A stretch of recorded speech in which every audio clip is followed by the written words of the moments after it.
તારીખ 15 માર્ચ 2026 રાત્રે 10 વાગ્યાની આસપાસ એક મારામારીની ઘટના બનેલી હતી રાજકોટ શહેર ખાતે, જે અંતર્ગત યુનિવર્સિટી પોલીસ સ્ટેશન ખાતે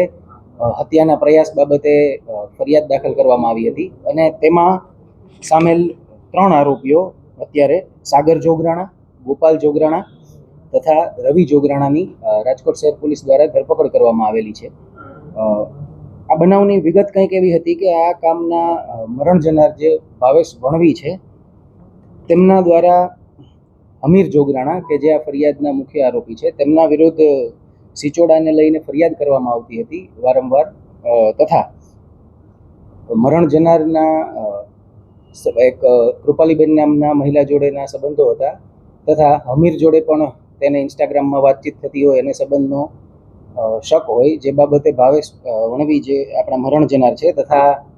મુખ્ય આરોપી જે અમીર જોગરાણા છે તેમના વચ્ચે મંદુક હતું અને તે બાબતે આ ઝઘડો થયેલો હોવાનું પ્રાથમિક તપાસમાં સામે આવેલ છે.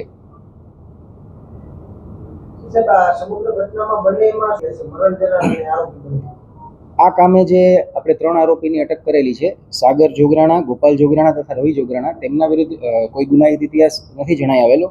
પરંતુ આ કામના જે મરણ જનાર છે ભાવેશભાઈ વણવી તેમના વિરુદ્ધ ભૂતકાળના 8 ગુનાઓ છે, મારામારી, રાયોટિંગ, ધમકી તથા પ્રોહિબિશન જેવા હેડ હેઠળના, અને તેમની પાસા હેઠળ અટકાયત પણ થઈ ચૂકેલી છે.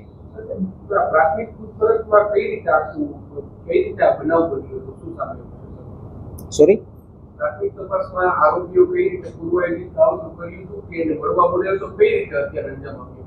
આ બાબતે હજુ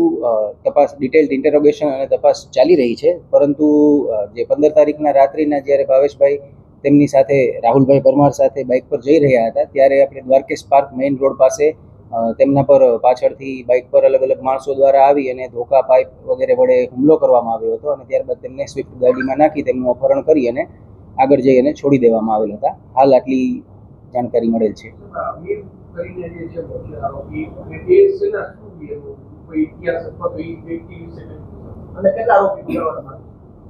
અમીર જોગરાણા ભાડે ગાડી ચલાવવાનું કામ કરે છે અને આ બાબતે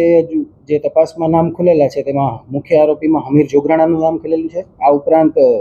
દેવકરણ, વિક્રમ તથા ભૂરો જેવા નામ ખુલેલા છે, જેની આગળ તપાસ ચાલી રહેલ છે.